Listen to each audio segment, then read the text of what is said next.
Hello and welcome to Infamous, the audio podcast. This is Brandon, or Mutilus on Discord. This is Parker, go by Tardiness Executioner on Discord, apparently. This is Jeremy, just Jeremy on the Discords. And this is Aaron, I go by Treffenwood on Discord. Alright, welcome back to another thrilling episode of Infamous. So quick announcements. Parker, you're down to 2,693 probationary episodes. Good job. That is the perfect number. So I think this brings our next bet to a close, because we are officially in the 2024s. Hot damn! Vindication. Wait, what? I said vindication. Maybe I'm reading this wrong. I have here that Aaron bet you that there would be no 2-point models in 2023. Who had which side of that bet? Because I didn't bet it. It says no 2-pointers in 2023. Yeah. 400 episodes wagered with Aaron. But we don't know who took the bet. I figured you guys remembered. Do I have to keep track of this? I'm senile. You should know this. God damn it. I am certain All right. that Parker now has lost another 400 episodes. I don't. I mean, we have to go with the trend if nobody remembers. I mean, historically, yeah, there's no way. Okay, I got to try to decide. Also, Aaron what's doesn't the lose circumstances. I'm pretty sure Aaron said no 2-pointers. Being a playtester, he should know that. I would have. I thought there would be another 2-pointer. I'm pretty sure we had talked about this, and it was Aaron that has said no 2s. Because Aaron's there's no way they're going to release another 2. The reason why I'm going to go with you that I made that bet is because it was probably a great desire of mine. I really want there to be another 2-pointer, really badly. That seems odd. You would bet against your own desires. No. I'm just trying to walk down the trail here. And since we didn't write down who had which side of the bet for some reason, I'm going to err on the side of agreeing with you guys. The way I wrote it down, I think it could actually go either way. So I tell you what, we're going to give you the episodes, but we're going to do it in parentheses. So it's going to be 3,093 episodes, and we're going to let the listeners decide. Listeners, if you can send me an episode number, and even better, a rough timestamp, I'll go back and confirm it. But I'm pretty sure that Aaron had the no 2-pointers. But I'm sure that lots of our loyal listeners will come to Parker's defense to try and save him from this hell that is 3,000 probations. There's just one. He only has one. It's just one? He's only one person's avatar. Mm-hmm. I have fans somewhere in Guernsey. Guernsey will save me. Are you sure that was a plural? I have fans. I believe those in Guernsey. They're sleeping upstairs. I think there's a fan back there on the shelf. I can see it. If I shipwrecked tomorrow in the Atlantic Ocean and washed up in Guernsey, I think I would have some place to sleep. I think that would be washed up in Guernsey. Yeah, I think I would be okay. Alrighty. So moving on. As always, we've got the Patreon and partners links in the show notes, and we have Parker. What's next? News. Hey, news!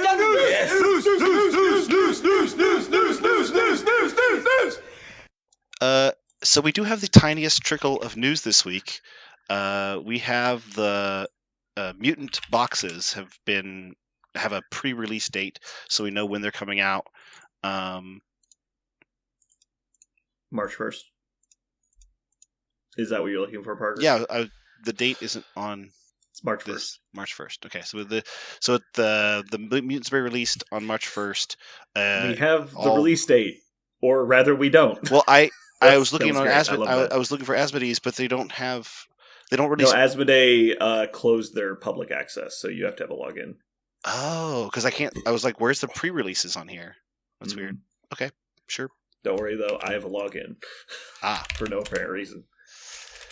So. So tell us, O Keeper of the Keys. I mean, I remember because I saw it on Facebook, but Iceman? Is Iceman 2 words?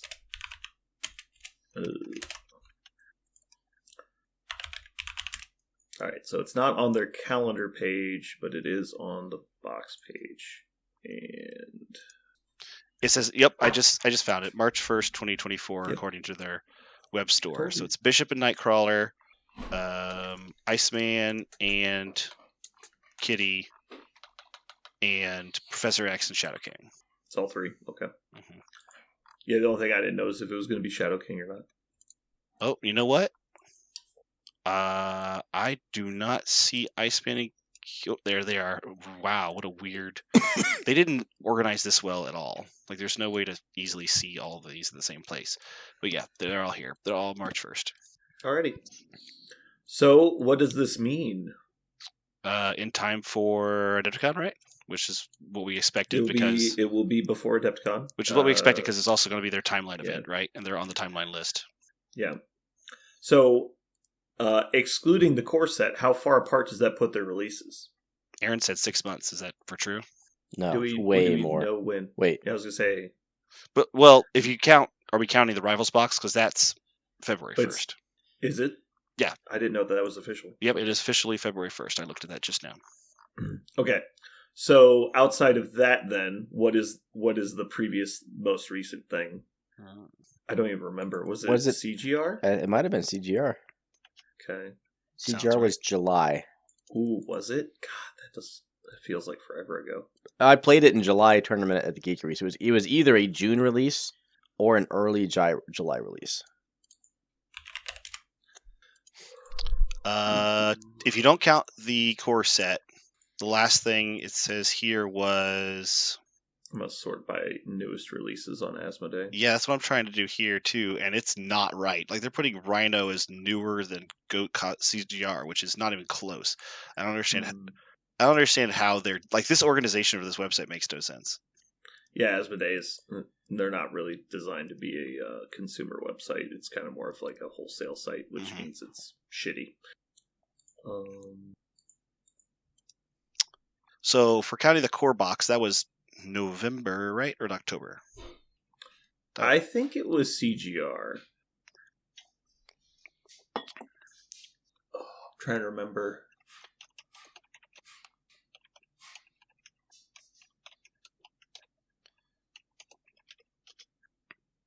The release date for CGR was July 14th, 2023. Yeah. I just found it.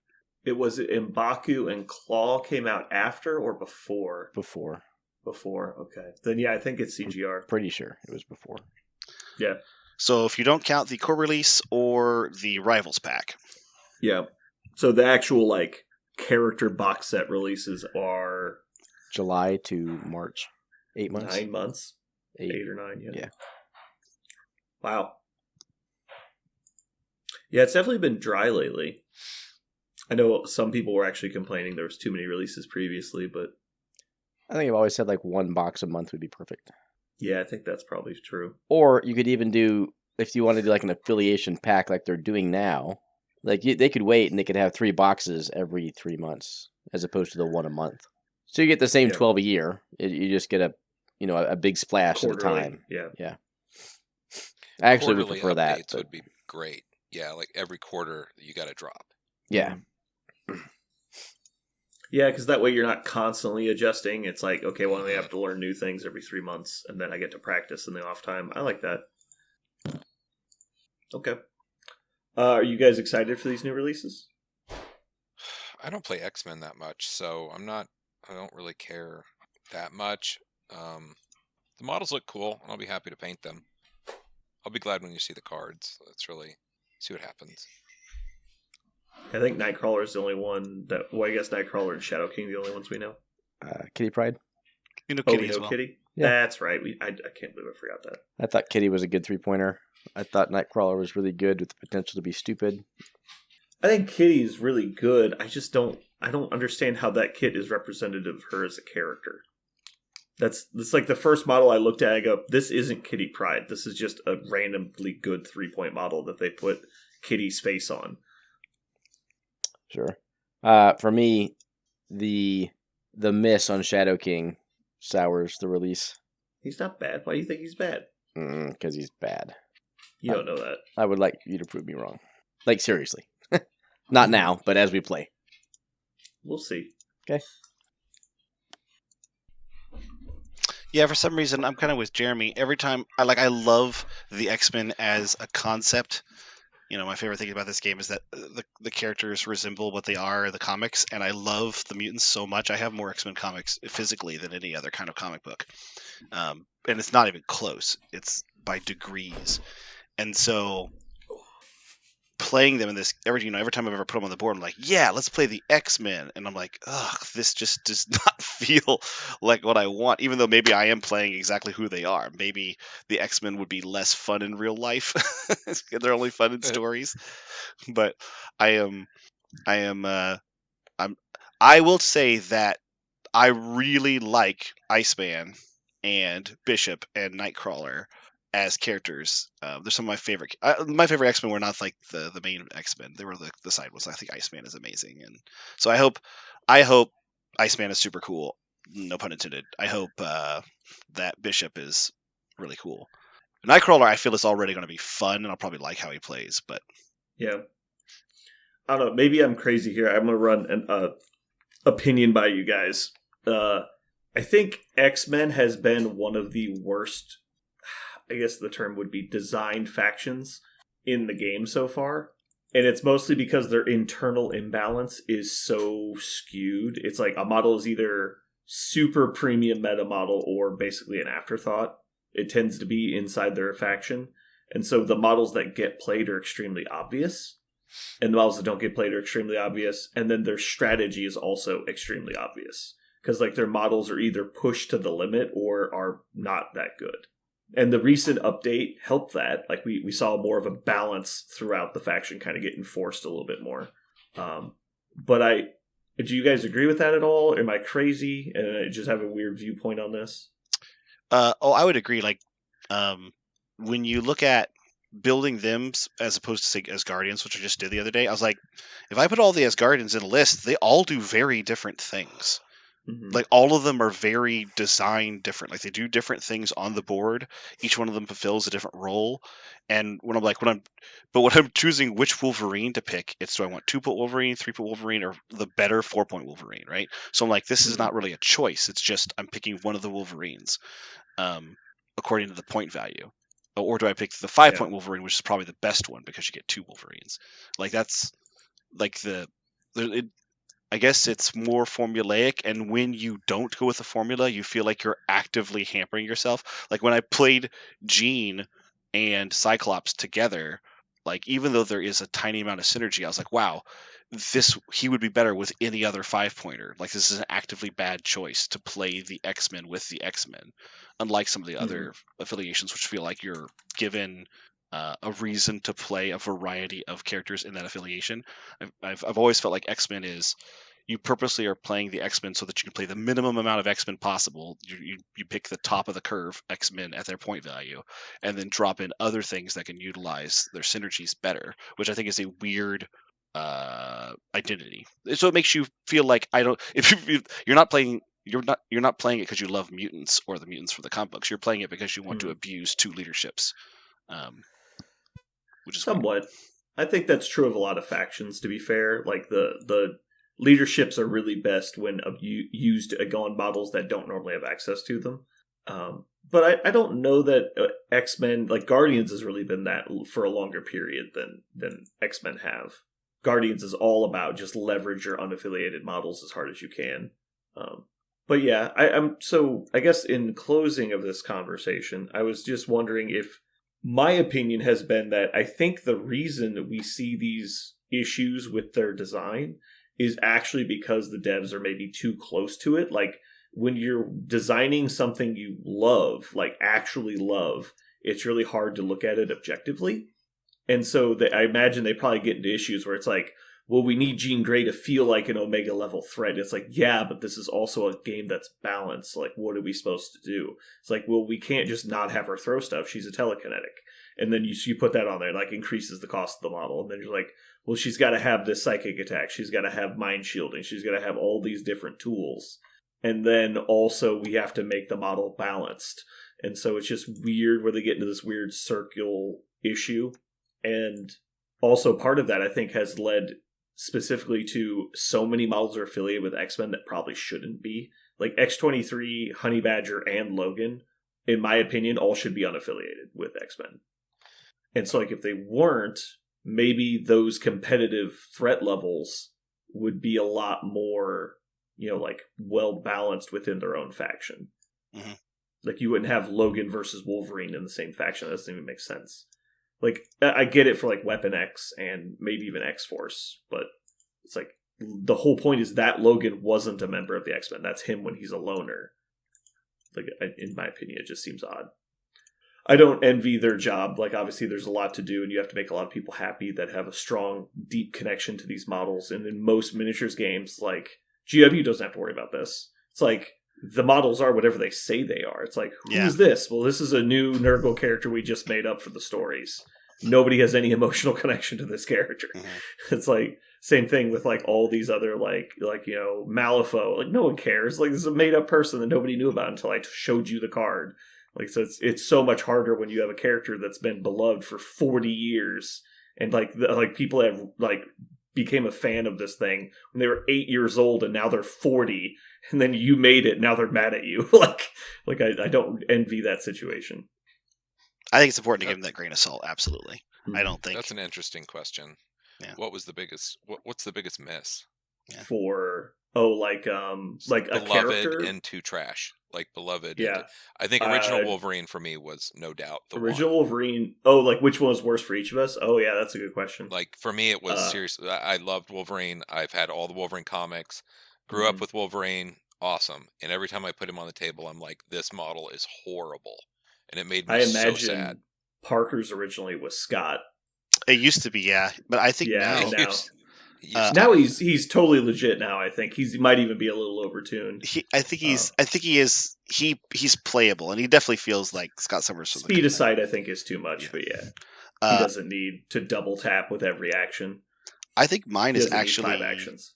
I think mine is actually non-Hulkbuster Iron Man.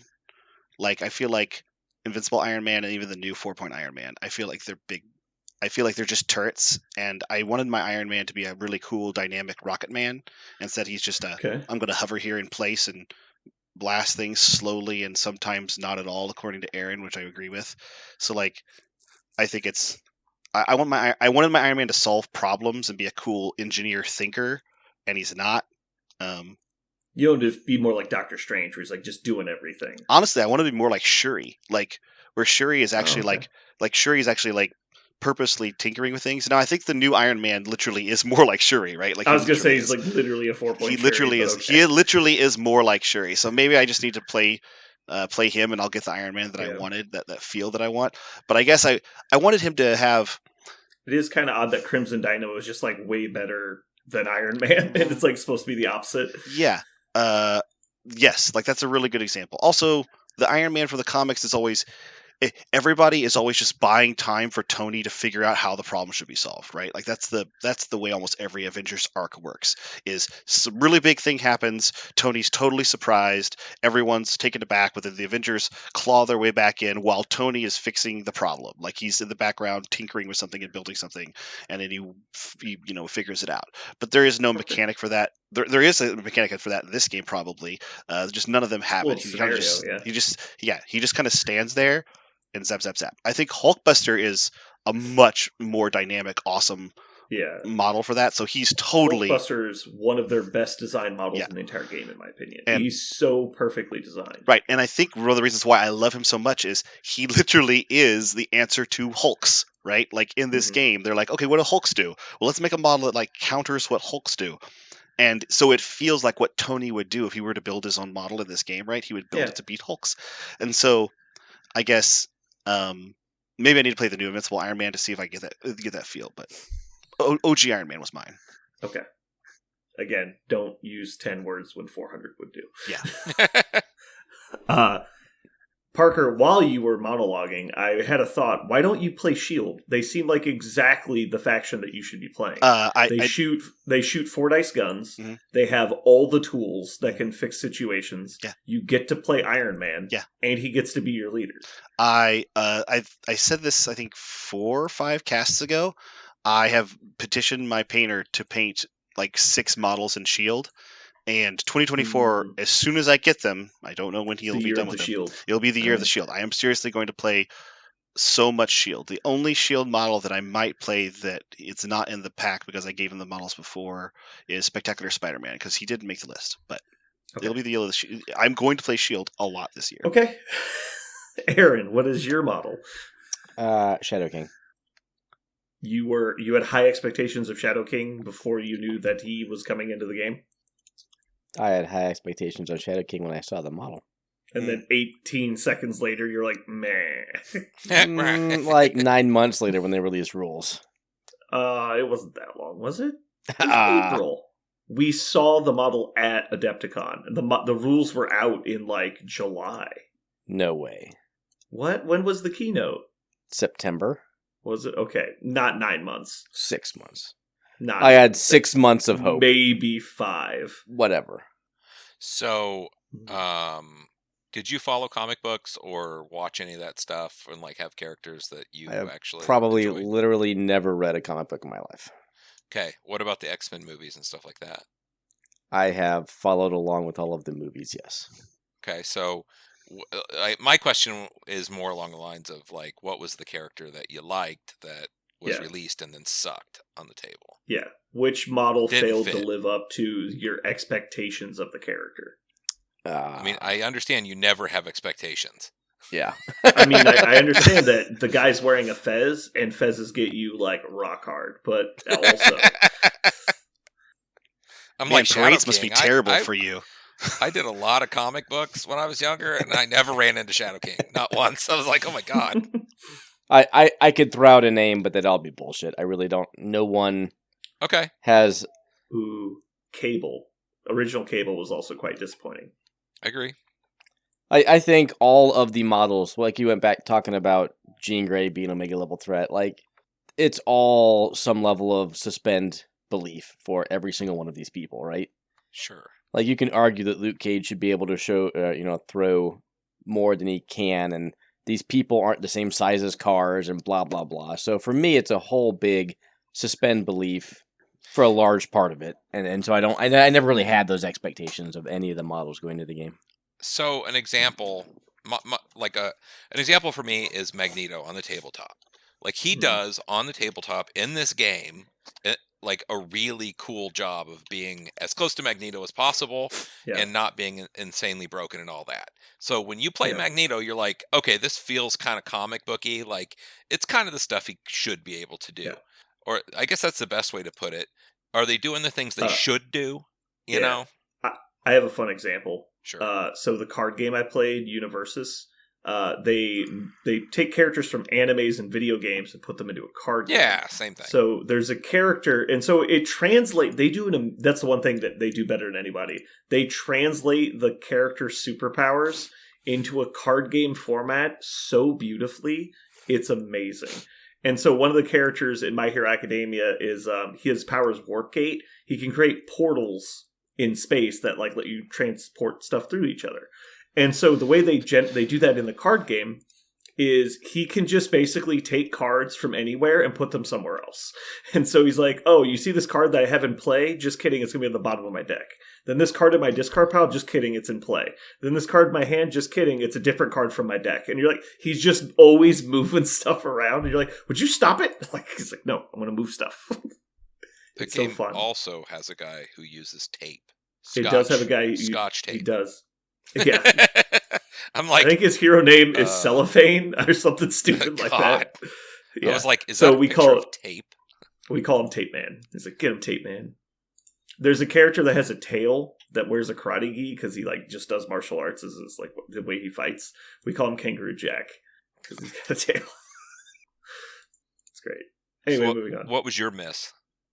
All of my misses have pretty Cable. much been fixed. I think so. Yeah, if we're saying current and has been updated, yeah, just anytime. It doesn't matter.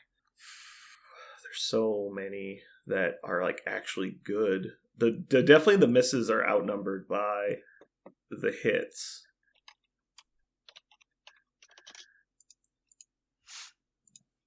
Maybe Deadpool, I guess.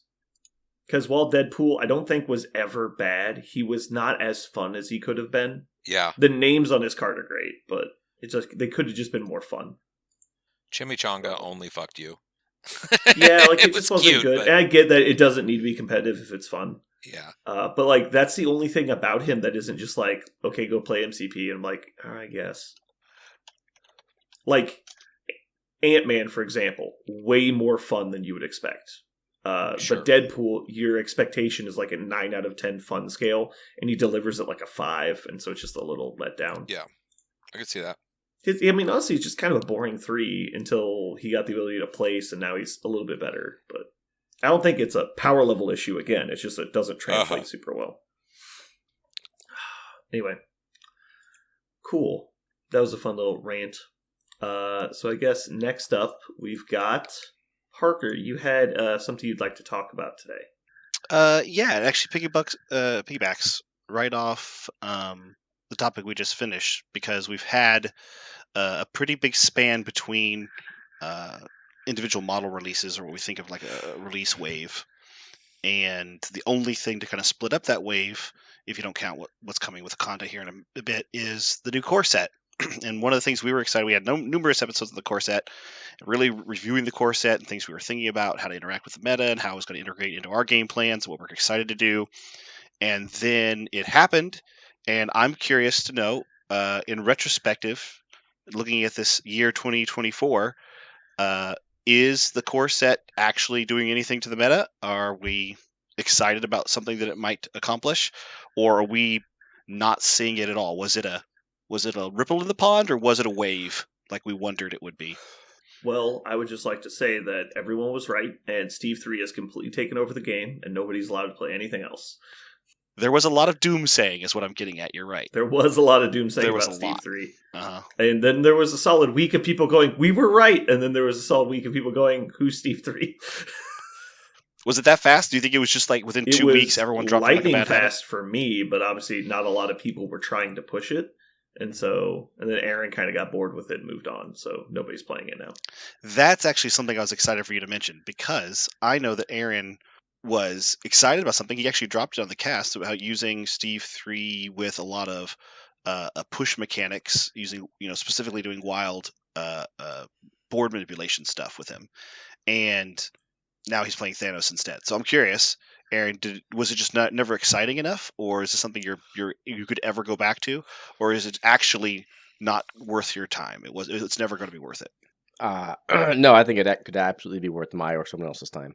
I think Steve 3 is very viable from a competitive standpoint.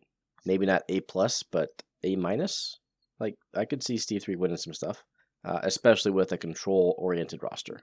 And I really think it's interesting because you can pivot with just a couple, not even splash pieces, but splash for the concept, I guess. Pieces that could just pivot really quick to damage. So I think you have a lot of toolboxes inside that, a lot of utensils inside your toolbox with Steve 3 to be able to handle a wide variety of scenarios. So why don't we see it yet? It's just because you're the only person breaking the ice. You don't think anybody else is mining that, and you're excited to be the first one there, or? So I think people are playing Steve 3, maybe not locally. I guess I haven't heard him in any meta conversations. I just checked Longshanks. He has 0 games reported in the last 2 months. No, Are you serious? It's obviously not true. What the fuck? I like how Jeremy believed it, though. I also think the first inclination would be to build a super damage team, which is what I did too. Like, my first build of Steve 3 was Wolverine, Valkyrie, Gamora. Let's just, pile on the damage. Then realized after a couple games that it can be successful, but it can also fail hard. And so it turns out bad dice are still bad. Yeah, bad dice are bad, but really you need a lot of power to really get all that rolling. Like, it's great, but what does Wolverine do when he only has 2 power? Well, I can charge, and then I don't have a power to, turn my wild or my hit into a wild. Mm-hmm. Well, that just negates the whole reason I'm playing him under Steve 3. So the ability to go off with your kit really doesn't happen until turn 3 with Steve 3. And that's too late to have a viable impact on a lot of games. So for that reason, I opted to build Steve 3 in more of the control-oriented aspect Parker was talking about. And I think that kit has more legs.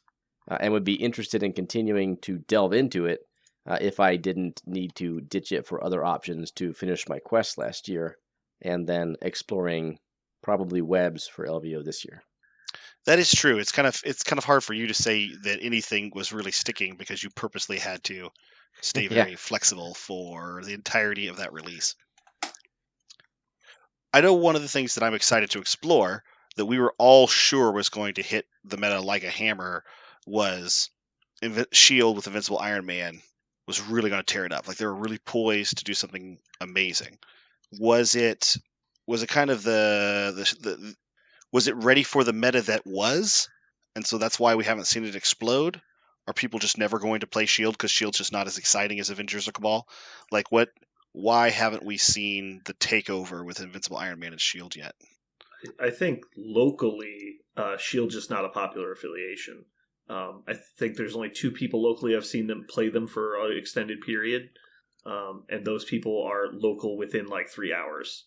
And so I think part of it is just a local meta issue. I think Shield's actually getting played a fair amount nationwide. One word, Parker, Bucky. Bucky was so integral to Shield, and as soon as Bucky got nerfed, you always wonder when there's a nerf, is there a knee-jerk reaction to not playing a model? Or is it actually that model is no longer going to do what you need him to do? I think it's probably the latter for Bucky and Shield. I think you needed the reliability of pounding dice after dice. And the nerf to his hit trigger for rapid fire really took Shield down a notch. And I'm not sure they were good enough to survive the nerf to Bucky, let's put it that way. Wow, that seems... Now I'm really excited to play them because I played them a fair amount, probably a half dozen games with Bucky, of course, in almost every list. And I would agree because he's one of my favorite models before he was nerfed. When I made my new list recently in preparation for 2024, I did not include him, but did not feel like I missed him. So I'll be really interested to see, did you really need Bucky? Was he the best? Was he literally the hat you hung Shield on? I'm curious. I'm not saying you're wrong. Used to be. And I know that like normally just like the concept of telling somebody you changed a trigger on a single model from a hit to a wild and it like broke the faction. Like normally that would be like, you're insane. Like you have no idea like how important like stuff is. But the number of times he was attacking per game was pretty silly. Because there'd be games he just doesn't take a move action, right? Like the Howling Commandos throw him forward and he's just like range 5 all day. And then and then he gets like 4 overwatches and rapid fires on all of them. And you're like, oh my God, like this dude made 18 attacks in a game. Like it's not even hard. And so that adds up a lot, especially on one of those rounds you're kicking an extra die and you maybe have re-rolls. Like there's a lot. The number of times my Bucky took out someone before the end of their activation was it passed 10. Like it was in double digits. Like it was. That's over, of course, all the games because he's a rogue agent, so I played him in a ton of different affiliations. But it happened constantly, especially with things like grunts, right? Because people are killing grunts, and so it's triggering even more often because they feel like they need to get the grunts because of how dominant they are. So, Don't get me wrong. I don't think Shield is trash. Yeah, I think they're still viable. But to answer your question, I think they took a hit, and it's just I'm not sure what the actual impact is, but that's probably why they're not seeing as much play. All right, so let's just go back to, let's say, October of 23.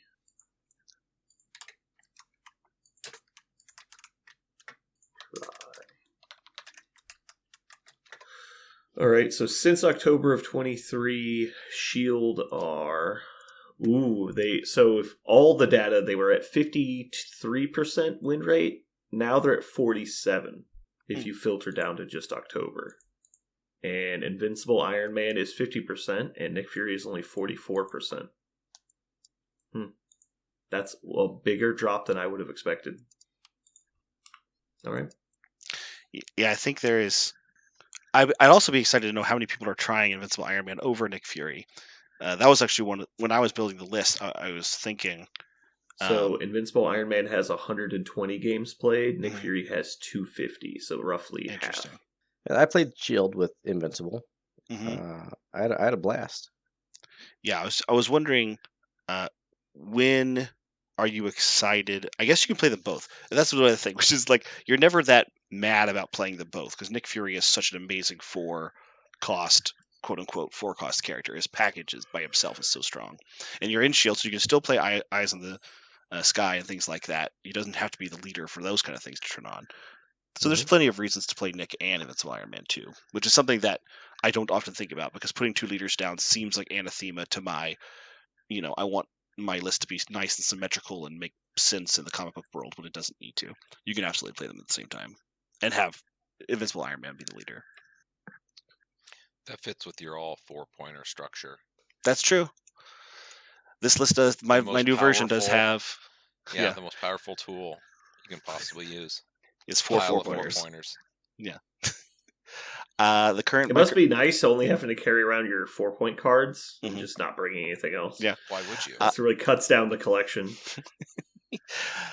I also put the Black Widow in it because, well, there's lots of reasons why, but Well, I'm excited. she's 4 points. Yeah, she's Also a 4. 4-pointer. That's why I mentioned. That's the main reason. Do you, All right, what's next, Parker? hold on, I have to ask Parker a question. Okay, got one more. Do you have Crossbows 2 in that list? Crossbones 2 is not in the list. Well, you're wrong. He's 3 points. Moving on. He's 3 Tell me- points. He can't be in the list. But he does the work of a 4-pointer. He should count. Don't know. I really like Crossbones. I honestly couldn't see taking him over. Like, if you're trying to do the energy plan, he doesn't work with that because he's not a Shield member. There's so many things that need Shield members, and they have so many Shield members that do so many different jobs. They're actually not like X-Men, where you'd love to play. You're not at all worried about playing all the Shield members and feeling like you have every tool for every situation. So when you have the original Human Torch and he has, an amazing card, and he does a very similar thing to Crossbones, which is 3-pointers stand there, blast a lot with beams. Why would you not take original Human Torch over Crossbones in Shield? Stand by. You want the real reason? Sure. And that's because you get an extra die on your beams. Mhm. Second reason is you are infinitely more survivable. No, I buy it. I think the new Crossbones is excellent. I'm very, very excited to try him. I was planning on trying him mostly in his affiliations, primarily Criminals. I think Criminals has 2 lists that would really love to have him. Probably even 3, actually. I think all of them except Claw, because Claw's not really a leader. But I think Kingpin, Bodok, or SSD would love to have him. I'm excited to try him in any of them. You need to play Iron Man, Crossbones 2, Human Torch with the Initiative and a New Age. Mhm. Just fucking put it on the table.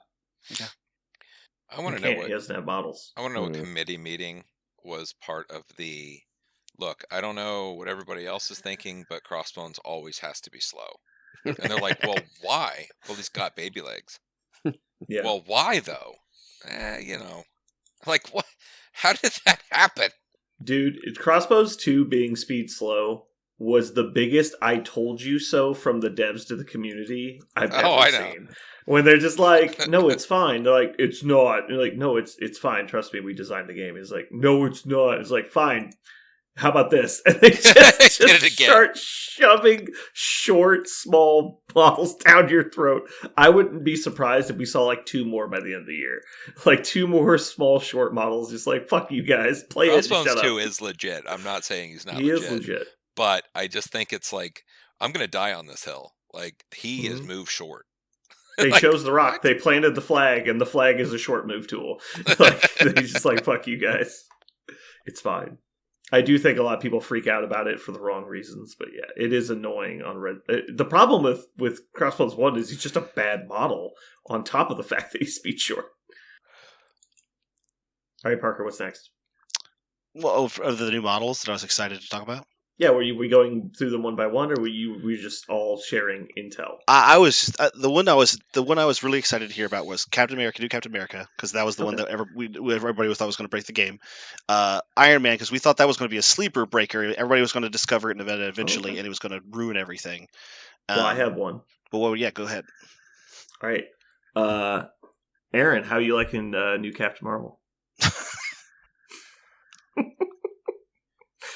Show me on the doll Is where it she- touched you. What happened? I don't even know about this story. You know, it is fabled that she's still getting penance stared out there somewhere. Oh, God. Aaron's so mad. He won't even talk. You gotta savor these moments, guys. Is that exactly the time when he stopped recording games as well? Yeah. Funny how that lined up. I actually think he stopped playing Inhumans because of that game. You're not wrong there. Oh boy. So on more positive notes about models that aren't made of garbage, just compressed wet garbage, Ultron 2 is still pretty solid. I think a lot of people expected him to be the next coming of like CGR, which is not what I expected. I just thought he'd be good. And I think I was right. He is good. He's obviously not great in every environment, but there's a lot of places you can put him and he can excel. Yeah, he definitely is an addition to any list, and he's probably going to do work and do a good job. He's a very solid model. He's a 5-pointer that feels like a 5-pointer. Yeah. He kind of feels like a MODOK with grunts. Just kind of like a slightly, like in terms of the role, which is I'm going to put him on the board. He is going to do something. You are going to have to want to deal with him. You're probably wrong to do so. But like that's the that's like a lot of how MODOK feels, which is cool. I don't think it's anything wrong with that. There are definitely some activations where it just feels like and then, and he just keeps doing stuff. You're like, will you stop? And you're like, no, he's still got more stuff. Yeah. It's like, all right, first the grunts go. They're going to move. Then they're going to shoot you. Then he's going to activate. And we're going to bow this person. And then we're going to do the spender. And then the spender is going to throw this person. And then it's going to explosive force. And then the grunts die. And then the grunts explode. And then this other guy takes damage. And then I'm going to throw this piece of terrain. The grunts come back. And you're like, okay. It's like, second action. You're like, what? Like, you're not done yet? Yeah. That's the way Remember that? MODOK used to do that to people, too.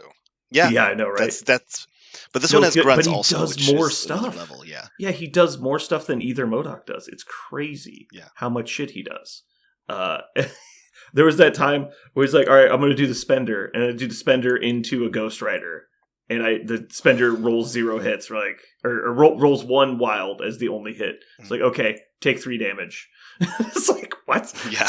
It's like, well, first I throw you and you take a collision damage. Then the grunts explode. And then you take that damage. And then he explosive forces and pushes you. And then you take another damage. It's like, fuck you. Yeah. It's one of those. When you do that spender in a circumstance that's actually really easy and consistent to create, you look at your attack and you're like, whatever damage I do, +3.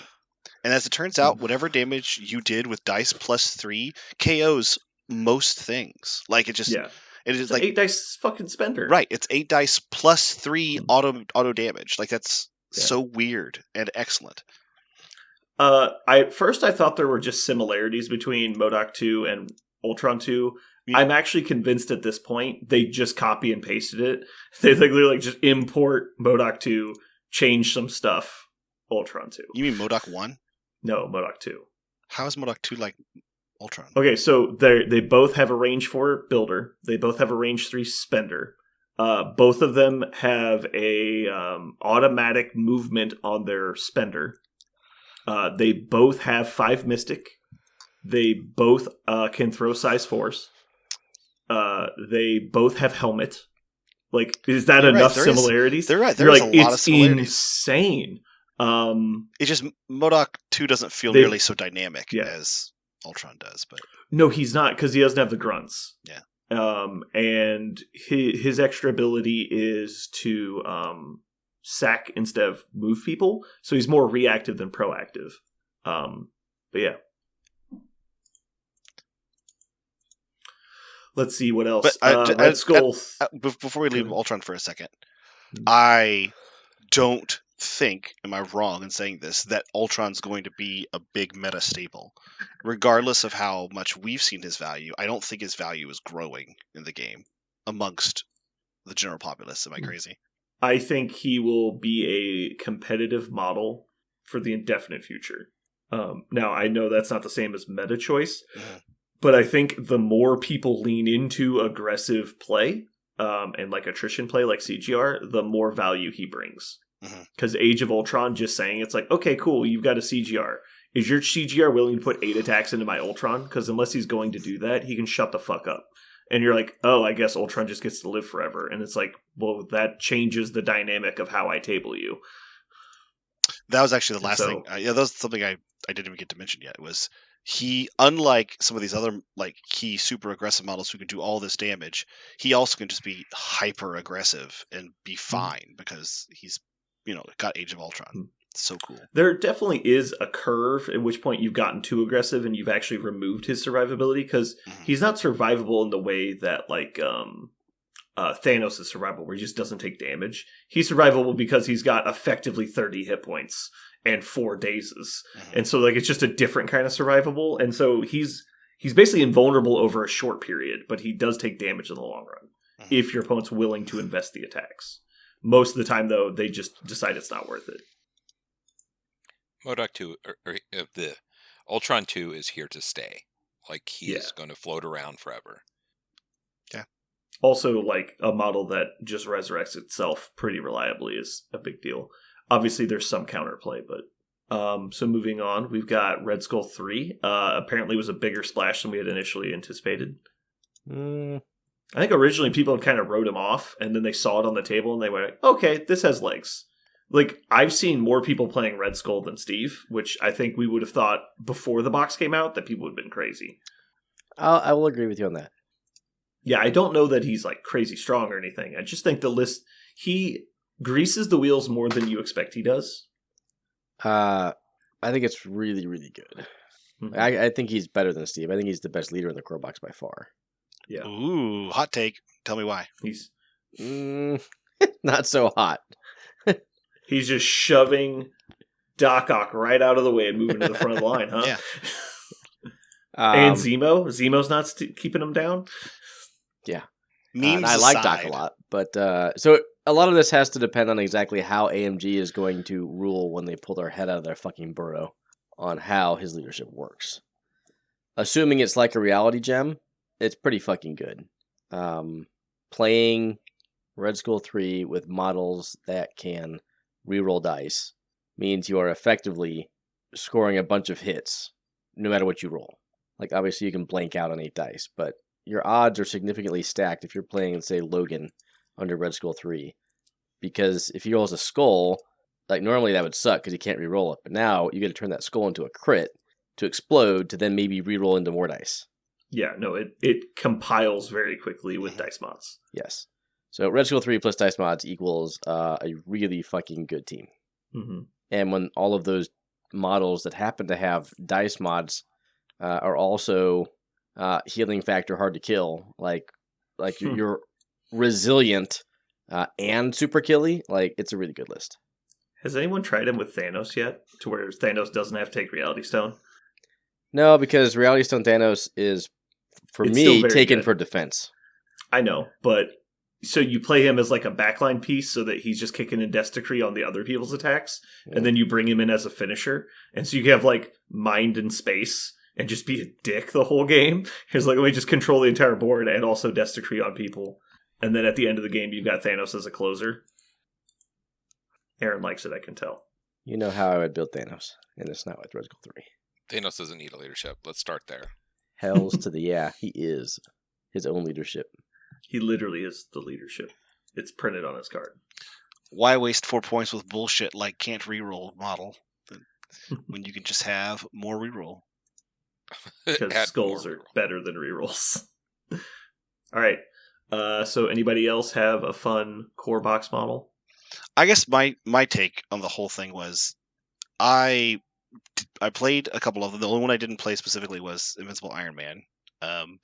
And after playing a bunch of them, none of them rocked my world in a way that I was immediately like, oh, I've got to play more of this. Like, I've got to stop what I'm doing and play so much of this. All the models that I liked in the game, could take a back seat so I can play these guys now. Like I have for many models in the game. That's how I've played a lot of models in the game. I just wanted to play that model more. And I'm not sure why. Maybe because they're supposed to be like core models. They still, even though they're exciting because they're new, they're still like core models, which is to say they're not. They're designed for entry level play. They're designed to get people excited about the game, but they are a little bit easier on face value. So maybe because they're not Strange 2, I was instantly less excited about them. But I don't know. I guess I was curious to know what if you guys had a similar experience or not. That I was not immediately taken aback and excited to play them all the time. You just played Spectacular Spider-Man today, didn't you, Aaron? I did. How did he do? He did well. I was gonna say, Kenyon mitigated. Go ahead. every time I play against him, he's very good. He was the only model I had uninjured at the end of the game. So I think there are good pieces in the core set, but I don't think there are like super overpowered, breaking the meta pieces. There's no And- Bill. Right. And so if there's no Bill and you already have Bill in your roster, like, well, why would I take Bill out and replace him with a lesser character? Which is good, right? I don't want every release to power creep, the meta. Mm-hmm. So I want to say good job to AMG on not releasing, 11 broken overpowered models at the same time, yet releasing models that are not bad and totally viable in a bunch of places. But yeah, that kind of gets to why you're not seeing people just like going apeshit over a bunch of the new models. But I think you are seeing a lot of new models in different, different lists, different people playing them, like Spectaculars in the webs list I'm trying now. I guarantee some people are playing Doc Ock and Foes because that's just a really fun model, fun character, and the leadership's actually pretty good. So I think people are experimenting, but they're experimenting with good models, not broken ones, which is fine and to be commended. I hope you didn't. I hope no one reads my comment of I wasn't excited about any of the models, with the exception of Vincent Lamere, because I am holding out for him, but. Because I didn't think any of them were broken, and I wanted to make sure I only played broken models. It really was just because they weren't very exciting for me to play. But maybe it's just my style, it's the way they're interacting with the way I want to play, and none of them are doing that. But I don't. I absolutely agree with you. They should not be broken. I shouldn't be dominating with them out of the gate. That shouldn't be what the core set is for the game. You shouldn't be doing that with any core set. I think. Well, I'd say even more importantly, it's more important that they're not, devaluing previous releases. So like they should be additional choices, not in the just replacements. And I think that's what a lot of people initially expected, is because the original core set, widely considered, has some strong models in it, but a lot of them are very simple, and the simple models tend to not age well. And so, but after the dynamic update, a lot of the original core models were actually still very much played.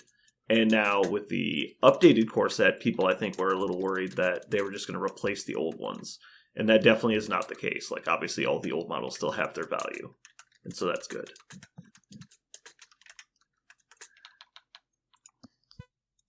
Well, they're lucky they dropped that.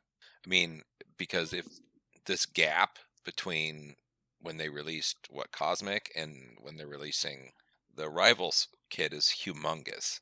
And they had said that they didn't really plan to do that with the new core box. So was there supposed to be a gap like this?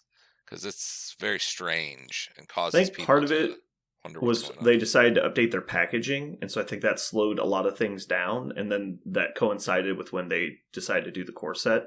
And so I think that's part of why we've seen the big delay, is just like a overhaul of their distribution. And then obviously there was going to be some gap with the core set coming out, but I think it was definitely more than most people expected. It's just honestly, real quick, it's just kind of unfortunate that we landed on the end of it being CGR, and so it's just CGR and no change for like 8 months. That's just oof. The one thing I will say about the core box, those fucking bleed tokens and the damage tokens being almost identical is some of the worst graphic design nonsense ever. Yeah. It's horrible. The rest of the tokens are fine. An oversight.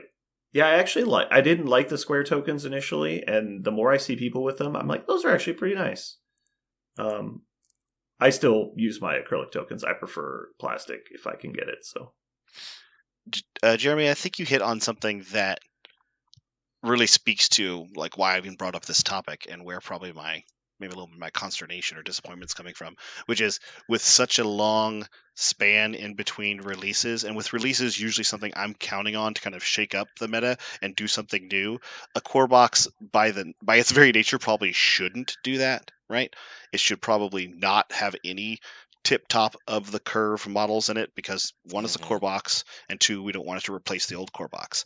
And so by virtue of that, I was excited for it to do that, and then maybe that's what I wanted whenever I was playing the new models. I was like, I want to fall in love with these new versions of my models that I've played before, and because I didn't, I was disappointed by it, and maybe I tossed it away a little bit too quickly. I guess that helps me frame maybe why something that's completely normal and reasonable I was feeling, or rather interpreting, as disappointment, because I had an expectation for it being like a release because I had gone so long between releases. Still will go, till March, unless you count the Wakanda box.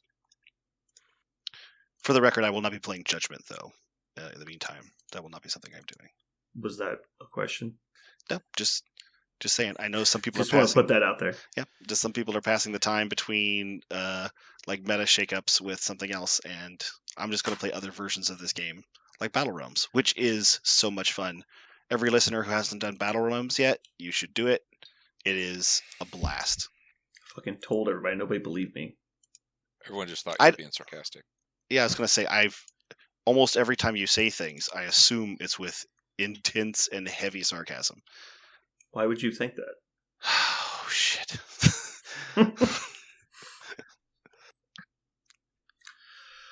Cool. All right. So I think everyone's pretty much in agreement that the meta is probably in a better place after the core set then.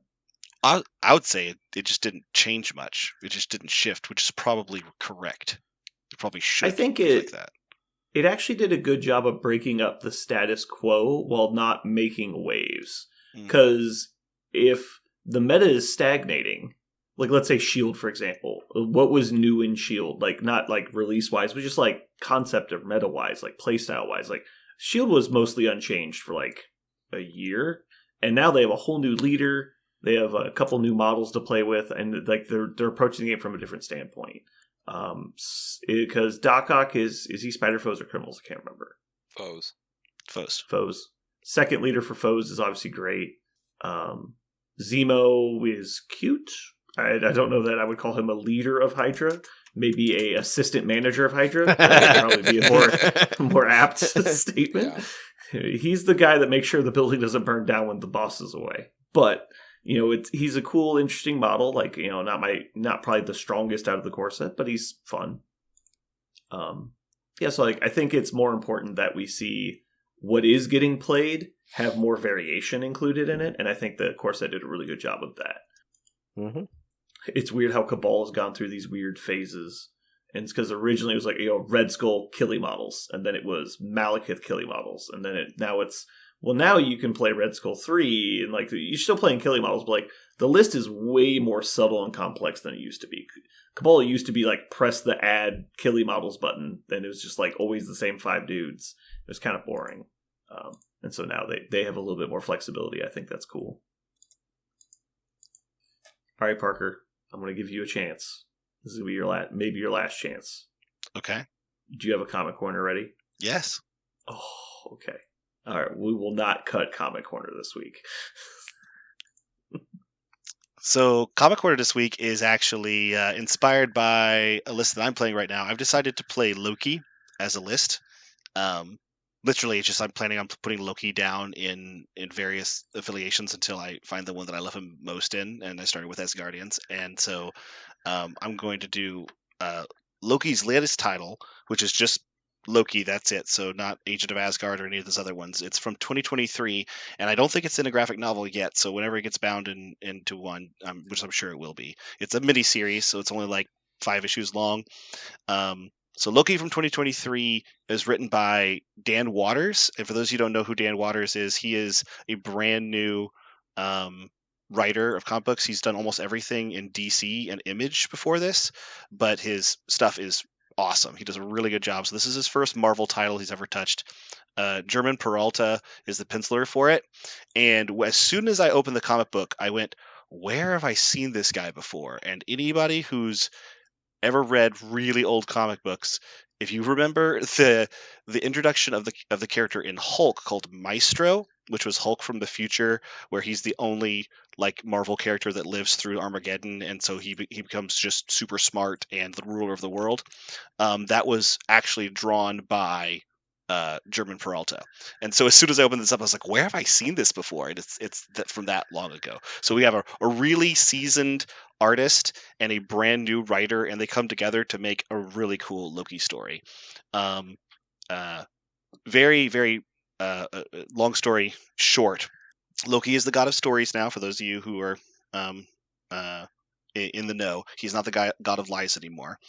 And as the god of stories, and he's trying to put his whole god of lies title behind him, and things keep kind of popping up and rearing themselves in some of the machinations that he laid into the Marvel universe before he made this transition. And one of them is, as part of Asgardian lore, he actually decided to make a ship that he was going to sail through Ragnarok in, made of the bones and the fingernails and the teeth of the greatest lost souls and sinners. It was this terrifying boat with incredible malignant mystical power. And so it opens up with he is now the king of the frost giants. That's who Loki is. And so some of his frost giant brethren decide he's shouldn't own the ship anymore because he's no longer a bad guy. He's now kind of benevolent, and he's like, this ship is for bad guys, so we're going to be bad guys and steal it. And of course, they bumble the whole thing because it's terribly malevolent, sentient boat, and in their act of hubris, it punishes them by not only killing them but breaking itself into pieces and flying across the world tree into the Marvel universe. And so this miniseries is about Loki going to different parts of the Marvel universe and picking up shards of this incredibly dangerous artifact that he made back when he was a terrible person, a terrible god. And it's full of wonderful Loki constant tongue-in-cheek, like disregard for like seriousness, but also it wraps up in a lot of amazing sci-fi combined with Asgardian lore, which is my favorite kind of Asgard story that Marvel's really famous for, is kind of somehow making a mystical / technological story at the same time. You get to meet a lot of cool characters across the Marvel universe that don't get a lot of screen time. Bullseye is one of them. Hulkling and Wiccan, which are the current rulers of a intergalactic empire. He goes to the dwarf realms, which is a realm we very rarely ever see and in the Marvel universe, and so you get to learn more about kind of some Marvel lore corners that you don't get to go to. You get to spend time with Loki and help him and watch him solve the problem with this terrible sentient boat that he made that desperately wants him to pay for the sins of creating them in the first place. So really cool short story, Loki, the 2023 run by Dan Waters. Ton of fun to read. Nice. I'm looking at the cover online, and that's really an interesting style. It looks pretty cool.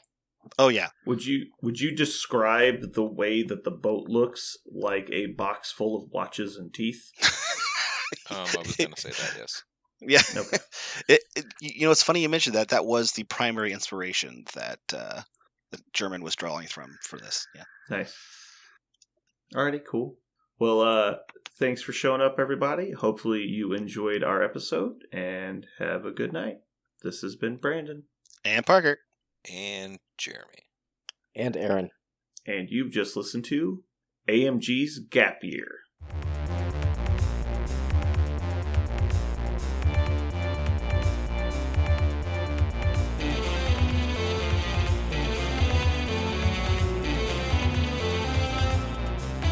So what are we going to call this thing? I got it. Okay. Incredible, new, fantastic, astonishing, mighty, original, uncanny, sensational podcast. I'm just going to put down infamous.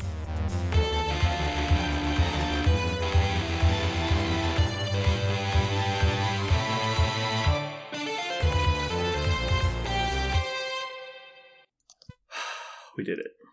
We did do it, in fact. Sorry I'm late. Gremlins, as usual, per lately. Gremlins in the 3D printers? Yeah. I have a question for I've you. only spent every single free minute I've had for the last 3 weeks on them. It's no big deal. I actually have a question for you. Mm. I I know that you really enjoy modeling. It's one of the things that you've always kind of enjoyed as a part of the hobby. You love the part where you're actually fiddling with the physical model itself, and then you paint and you enjoy painting just fine. But modeling is the thing that calls to you. Do you get the same kind of hobby, satisfaction with the resin stuff, with the 3D printing, or is it totally a different itch you're scratching? I don't mind the labor of it. I actually thought I would dislike it a lot more. The thing I don't like is putting in time and effort, not getting a return. Which is kind of where I'm in this weird circle right now where it's get problem, research problem, implement solution to problem, get nothing in return. That's kind of where I'm at now. So it's okay, well maybe that's not the problem, and just endlessly troubleshooting.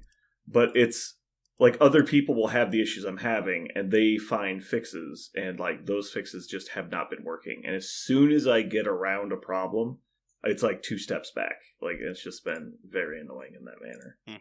Every time I get I fixed this problem, an entirely different problem that has not been an issue to this point will just become a problem out of nowhere. But yeah. So I spent all day today working on printers. I actually got a couple things off the printers, but now it's the problem I'm having is apparently a very... I don't know how I keep pulling the lottery on this. It's super niche, weird problems that most people don't have. That are just unforeseeable, just you got a bad one kind of crap. Where it's you bought, let's say you bought a new lawnmower and you're oh yeah, the timing's off. So you have to readjust the timing. Well, most people don't have to do that on a brand new one. Speaking of car buying, Aaron, and new equipment, I have never not bought the extended warranty on a new vehicle or mower or anything like that, and not used it to basically triple the cost of whatever I bought. Have you ever bought a extended warranty for any of the vehicles? You never once bought it? Nope. And you never needed it? You've always been able to... I want to say I never regretted it. Oh, okay. Yeah. I tend to agree with that.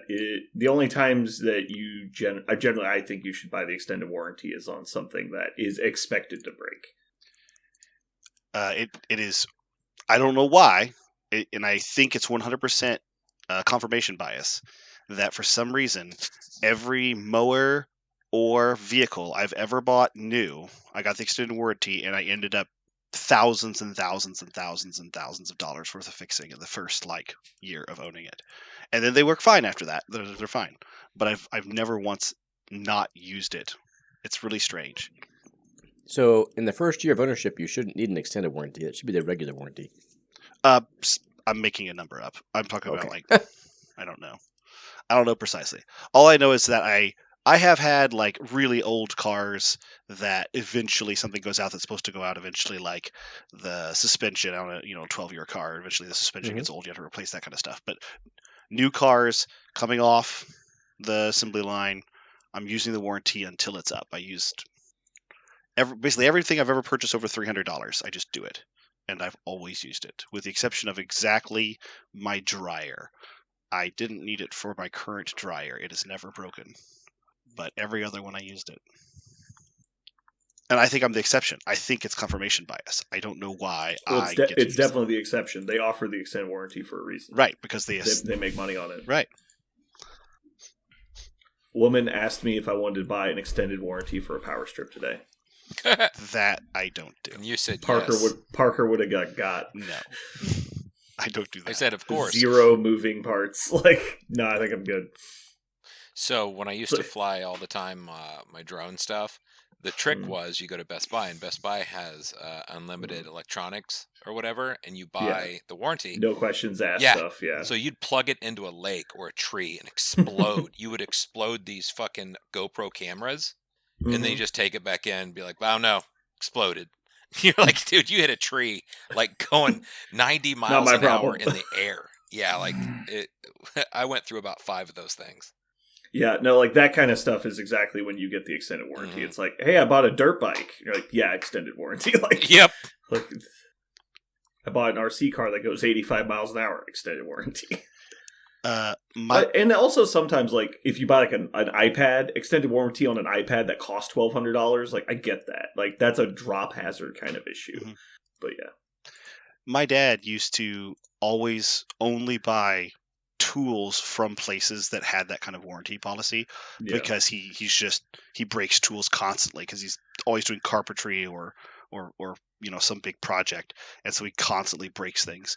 And so he's just like, I just bring it back to, it used to be Sears, now it's Menards. Menards has the same policy.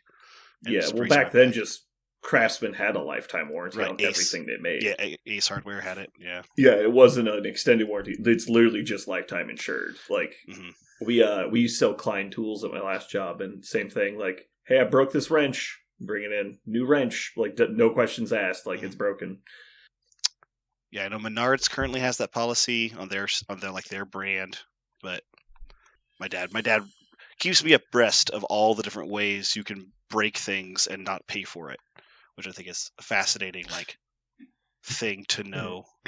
I'm not going to say who, but somebody I know used to have the plan of they would buy the extended warranty on all their electronics and then write down the dates, and a week before they would put a hammer through it and take it back in and get a new one. I was like, I don't know that that's what the point of it was. Literally, he took a hammer to his Wow. iPad. He's like, yeah, I dropped it. It's weird. It's like there's a hole in it. Like, not my problem. Give me a new one. It dropped into my hole And maker. of course, they stopped making the old ones, so they have to upgrade him to the new iPad. It's like, oh my god. Yeah, they stopped offering no questions asked returns. Oh yeah, Why? my AirPods. I was within 4 days of them going out when I realized, because they were going out for 2 months, and my wife was like, I think I bought the warranty. You should probably check when that was. And I just procrastinated on checking, and then I just randomly, I have time today. I wonder when that warranty is up. I was like, it's up in 4 days. I was like, I'm going right now. So I go there, and they were sticklers. Like, I was like, these are broken. They're not working very well. I think they're just they're just not working. And they're like, okay, we're going to check this in 18 different ways to see if we can, not replace them. And they did. I stood there for if we 45 can make minutes. it work, we're not going to replace Right. it. And I was just like, nope, tried all that. They go, okay, we respect that you tried it, but we're going to do it anyway.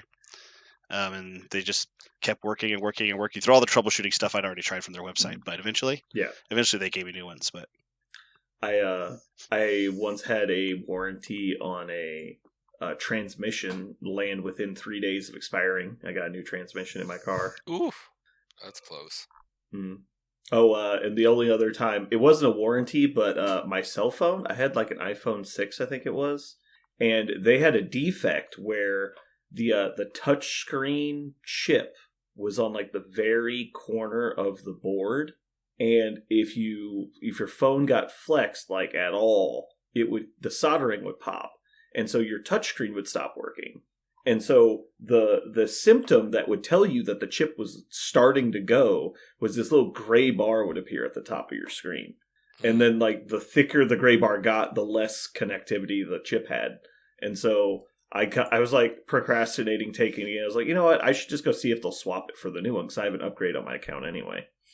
But we get there, and it's like I pushed it a few days too many, and we can't get the phone to unlock, and they have to unlock it before they can get like the serial number off of it or something. I don't know. And like, if you can't unlock it, we can't return it, or we can't swap it for the new one. And so I'm sitting there, and I figured out over like the couple days I've been using it, if you like flex the phone, it like pushes the chip back in. If you just flex it the other direction, and so it's like I have this thing at like a 20-degree bend. It's like hasn't cracked yet. And I'm like, and it's like, but then I don't have a finger left to unlock the phone. And so like I get it super flexed and the rep has to unlock the phone for me. I'm like, we did it. Trade in. I got a new phone. I have been Did you amazed. all- Go ahead, Jerry. Well, like 15 years ago, Samsung had something with their like 48-inch TVs because that was the big TV at the time. And they had an issue. It's the last time I've heard of someone coming out to fix a fucking TV. They had a recall on these TVs, and they said, when your TV starts going out, give us a call at this number, and we will come and send a repairman to your house to fix these Samsung TVs. So I'll never forget. Like, I'm like, there's a TV repairman.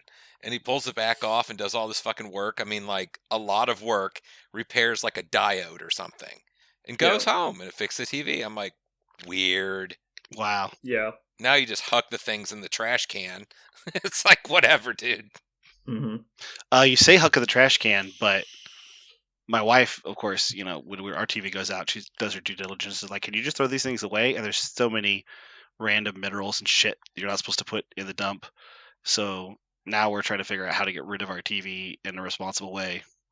But one of the ways we found is you guys ever heard of those like smashing places where you can donate breakable stuff, and you basically go like office space on it, where people will come and like they'll pay a fee to get to just bash stuff. So you're like, I've never bashed a copy machine. I want to know what happens if you bash a copy machine. So they'll just have a copy machine there for you and give you some sledgehammers, and you just get to break it to pieces. Then they throw it away irresponsibly. Yeah, I hope not, but I don't know that to be true. You're like, I can sleep at night with 0%. whichever outcome. Are you really not supposed to throw electronics away? Yeah, I think she told me not because of there's something about some of the heavy metals in them, I guess. I don't know. I haven't done any due diligence myself. So this is her. I'm just imagining me with my trash can out front with like a 72-inch TV with just the corner in it. Just like the rest of it's like sticking out. Yeah. Yeah, it says you're supposed to take them to your local recycling facility, and they have designated drop-off areas. Does that mean the middle of a lake? I throw Is mine that in exactly the lake. the same? I actually grind mine into a fine powder and pour them in a local river. Our local dump is about 200 feet from the Kansas River, and I would love it if the sign that says dumping zone is just taped to the side of the bridge and just an arrow downwards. Just the people just hucking it into the river. Every time I think of that dump right next to that river, I go, "Oh my god, the watershed! It's just terrible." So anyway, I was going to say earlier is when Kenny recommended buying a car from Enterprise, it's very specifically low mileage vehicles. That's where he bought his truck. Okay. He only had 400 miles on it. And so it's like, he just found it. It's like, but apparently they're like generic policy because they don't give a shit about making that much money on the car. They just want to turn their cars over a lot so they don't get the mechanical issues. And so they just want to sell as many cars as they can. They just charge $400 more than what they bought it for. That's their company policy. And so they buy this car at auction and then they use it for like 3 months and you buy it for like $400 more than the company bought it for. So he got his truck like $4,000 below he could get it anywhere else for and had like no miles. Okay. I'll have to talk to him, see where I can find an Enterprise selling agent. There's an Enterprise right by the geekery. Okay. Do they sell cars? I'm sure they do. They have cars. Do you guys remember like police auctions? Is that still a thing you can do? It is. Well, I think it's less so police auctions specifically, but there are auctions places that they like take those cars to. Yeah. Generally, you need a dealer's license to go to most of them, but some of them you don't. My dad bought 2 cars in my childhood at those kind of auctions, and I have I know he never brought me, so I have no idea what it looks like or how they do them. I'm just curious. Parker, guess which car I bought at auction? The Suburban? Yep. Hey. Fucking got it. So all the good ones. All the good ones. Jeremy, do you remember the Suburban? I do. We had a discussion about it, how everyone knows like people who owned shitty Suburbans. And they were like young Suburbans. Like young people, where now I couldn't afford one. Like if I went to go buy cars, I would not be like buying. Are they still called Suburbans new, or is that they get rid of that? I don't know if they still make them. Tahoes are like the scaled down version. Tahoes and Explorers, like that scale. Like the $65,000. Yeah, no, thank you. Yeah. No, yeah, they're really expensive new. And I don't know if they still make the Suburban. I assume they do not. I don't think so.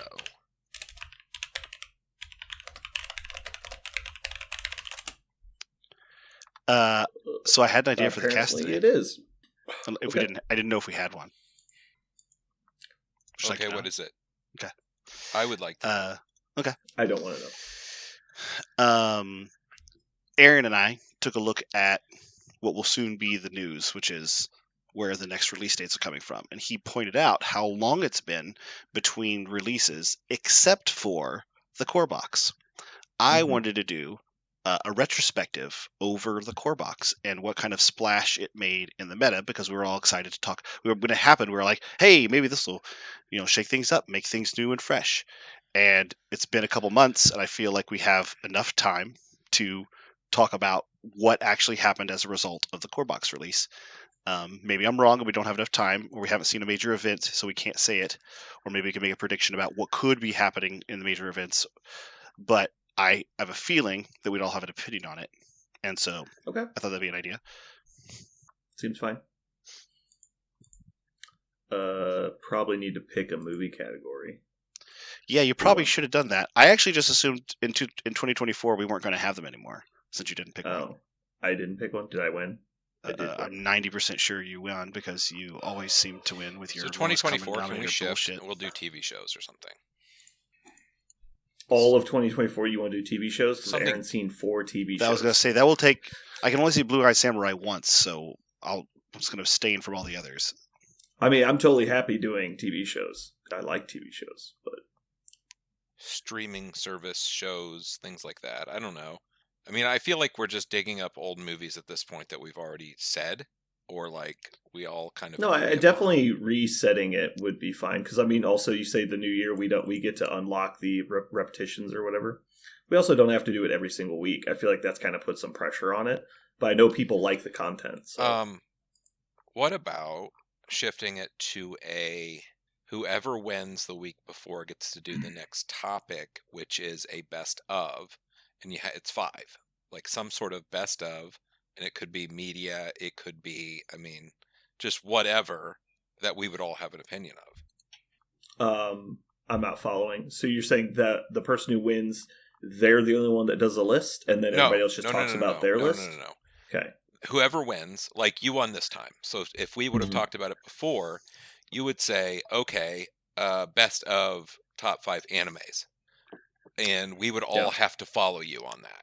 Now, Parker might say 5 of your favorite trees, because he enjoys trees so much.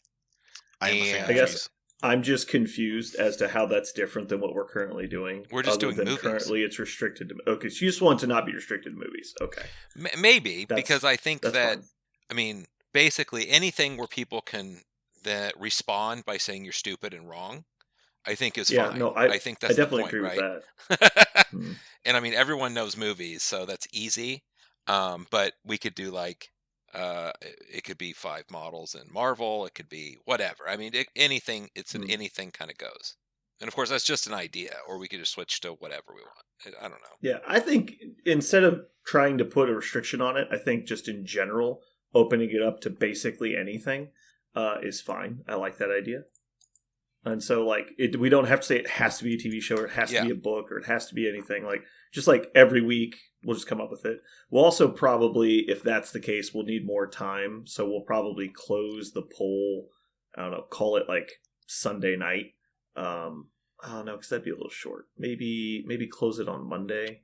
And that way we'll have several days, and that'll just be the standard is we'll put it in, and that way the voting will close. I think 2 days is more than enough. Well, but I know a lot of people, it comes out Saturday evening, so if you're busy on Saturday, then you have to listen to it on Sunday and then also vote. I don't know. Oh, I'm not saying closing it. I'm saying for us to pick something. That's right, all but I'm we'd saying. have to... The vote would effectively be closed then. Yeah. Future votes wouldn't matter. But yeah, I like that, books is a very good idea. There's tons of things with that's good. Yeah, the only problem is some people are less well read than others, because Parker can't read. So sure, no one's gonna jump on that. Okay, we know he can't read. We know he can't read. Everyone knows I read. That's a dumb thing to say. That's why I didn't respond. Parker, you're drinking out of the wrong cup. Thank you for returning my cup. I really did not expect that. That was very kind. Mostly because it was kind, not because I didn't expect, something. I just can't believe my boys had to pee so bad they had to use that cup. I know. I cleaned that cup. I didn't trust. Oh, I touched it, so he knows my balls have been in it. Yeah. It could have been. Did you touch my drum set? Okay. So for this week, boy, should we just come out swinging? What do you? All right, let's do sitcoms. We're doing top 3 still, right? Because top Yeah, 5 is three. be Top long 5's segment. too many. No, yeah, I was Yeah. just 3's fine. Like we'll run out of things in like 2 months. Oh I yeah, was just going to say it makes the actual segment a lot. I don't know if you guys remember this, but Aaron has a resolution. The New Year's resolution is try to be over before midnight. And I think that's a pretty cool resolution. It's I not. don't It's not a remember that. try. It's at 11:57. I leave. Ooh. There you go. That's his resolution. So I don't think we got to make this happen, Captain. As the person who showed up to the podcast after 10 p.m. the most times, Parker, I feel like you should not be the one pointing out the time restriction. I just am advocating for my friend Aaron. He's very polite. Aaron. Actually, polite is a weird way to put it. He would I was just like, let I you don't know know about as he polite. was hanging up, which is because he told you once, and that's all the time he needs to tell you. I'm just reminding you for the sake of brevity. That's what Parker's about. Brevity. Oh yeah, The most brevest person. I don't.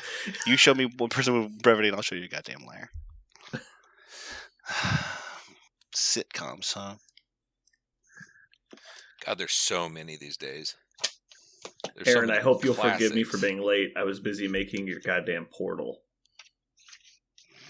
Why'd you have to make him more portal? You are forgiven. Okay, see, I did it. How many portals do you need? Apparently 3. What? Yeah. Wow. Do I even need to type my sitcoms out?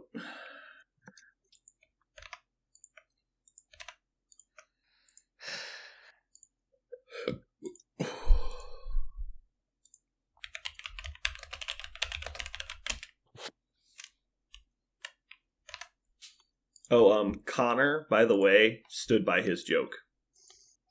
Of course he would. So everyone ridiculed him even more for liking his own joke. I was going going to to say, he never backs down. He never surrenders, even when he absolutely should. That was a terrible joke. That was really bad. Yeah. It wasn't even a non-joke. It'd been better if it was a non-joke. It was clearly trying to be a joke and failing.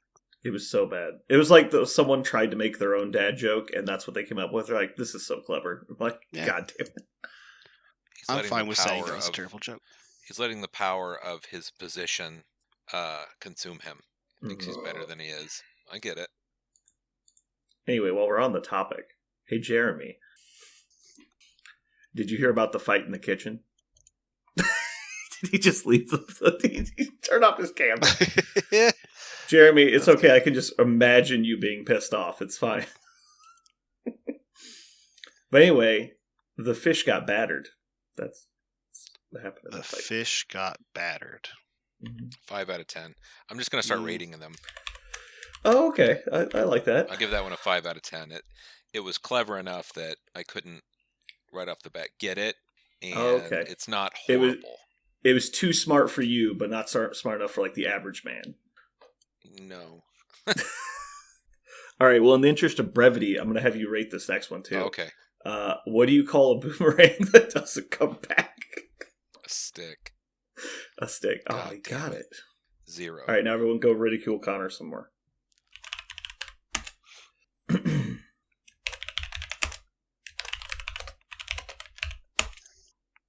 So now that you have a full-time printing business, how's that going? I mean, that's kind of the idea. I mean, you have like these giant-ass printers, chemicals, and fucking... It looks like the Breaking Bad lab underground. You don't even know, dude. I'll send you a picture of my garage now. Like, it's unfortunately still a fucking wreck, because I'm still in the middle of setting everything up. I can't wait to get everything picked up and, like, back where it goes. Yeah. But I spent, like, an hour today just reorganizing my desk, putting everything where it's supposed to go, and it's just like, there is not a square inch of wasted space on my desk. It's like, printer, cleaner, like, work mat, toolbox, like, it's everything. All right, I only wrote down 3. Is that going to be enough? Are you guys going to steal mine? No. Good. I have 8 absolute I have a bangers. lot. I can't imagine I have 7. You'll Any- hate 5 of them. That sounds correct. I know love one that's on all Aaron's these list. so much. I have 8 now. I could put more on here, but I feel like they're low-hanging fruit. I put the ones that I think are Yeah, really my top 2 are like unquestioned, far and away better than the rest of the ones I can come up with. And then the other one, it's like, whatever. I'll just take whatever's left. There will be something.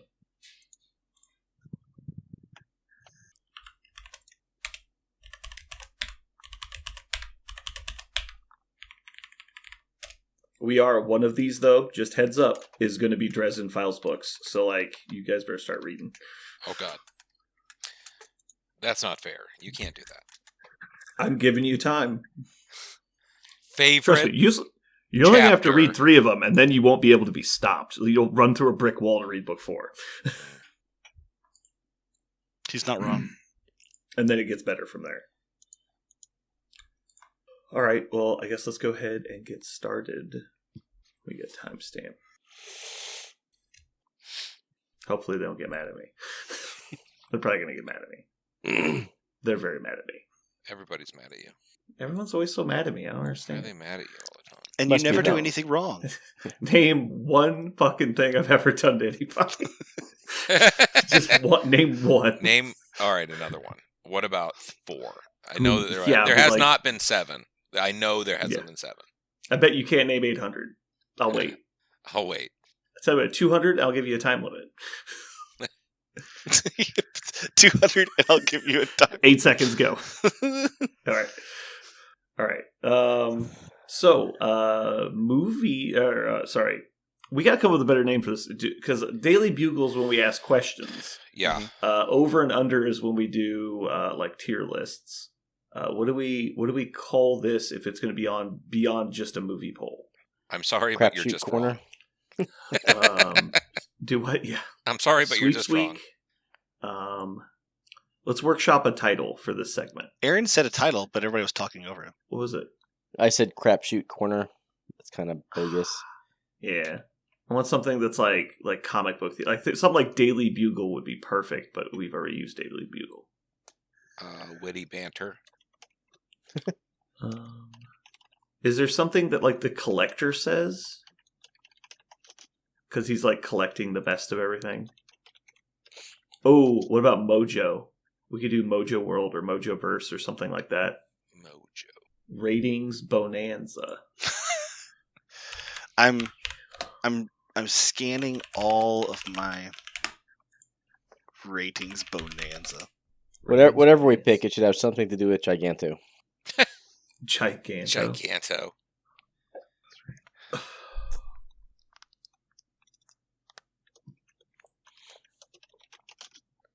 What is the TV show that Mojo is showing?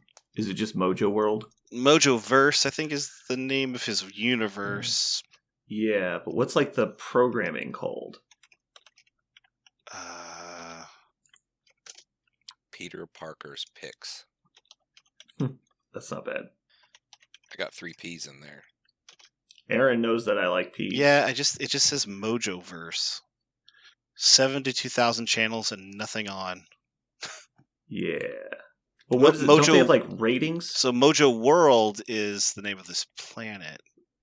Mojo Verse is the pocket dimension he does it in. Looking for the name of the channel. Well, it doesn't need to be the name of channels. Like, but don't they have like ratings or whatever, right? What's Peter Yeah, Parker's boss's name? J. Jonah Jameson. Well, he's a freelance, so Yeah. We should do a playoff of MODOK. Instead of mental organisms designed only for killing, it could be mental media poll mental designed organisms only for- designed only for opining. Or you do Modor, which is mental organism designed only for rating. There you go. The Modor corner. what? I was thinking media poll designed only for entertainment or something like that. I'll tell you what, listeners, if you want to, you can suggest the name of the segment in the Discord channel. If you're not a member of the Discord channel, message our Facebook page directly. It's Infamous MCP on Facebook. Just message it, and I'll send you an invite. Don't let Steve in. Steve can't come in. He's tried to get in multiple times. If you message us and we select yours, you will be then given a prize of watching Parker's Children all day Saturday. And then Thursday nights as well. The Star Jammers. I thought, here's a good name for it. The segment. It's time travel. Don't ask. No. Well, I swear there's something I'm forgetting that Mojo says where it's like it's like the ratings or something that that's how they determine who gets killed and who gets to stay on Mojo Vision. Because Longshot was the highest rated character they'd ever had on the show, which is why they let him stay on for so long. Yeah. He was like the John Wayne of their program. Oh, like clearly we have to call this Heave-Ho, right? Like Heave-Ho? Heave-Ho. No. Heave-Ho. No. The best card in the game. No, that makes no sense. Why are you so mad at this? But Parker, stop suggesting things and look things up, because we've done this before. I have read all the things you could read about Mojo. I don't think they just called ratings. They didn't call them Mojo ratings or anything weird. Okay.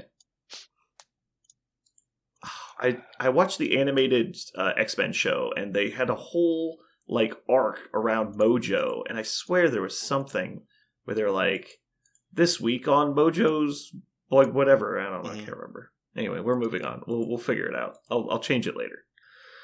So anyway, maybe we just call it Mojoverse or Mojo Vision or something.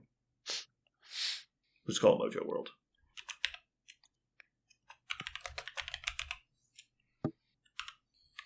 Okay, so this week on Mojo World, we are sending you, what did I have? I forgot what it was. Oh, yeah. We're doing television shows that were our favorite sitcoms. So, episodic situational comedies. Starting off the new year, I guess I'll go first. That seems only fair. What? No, I won Why? the last competition. Badly. I actually bought him down.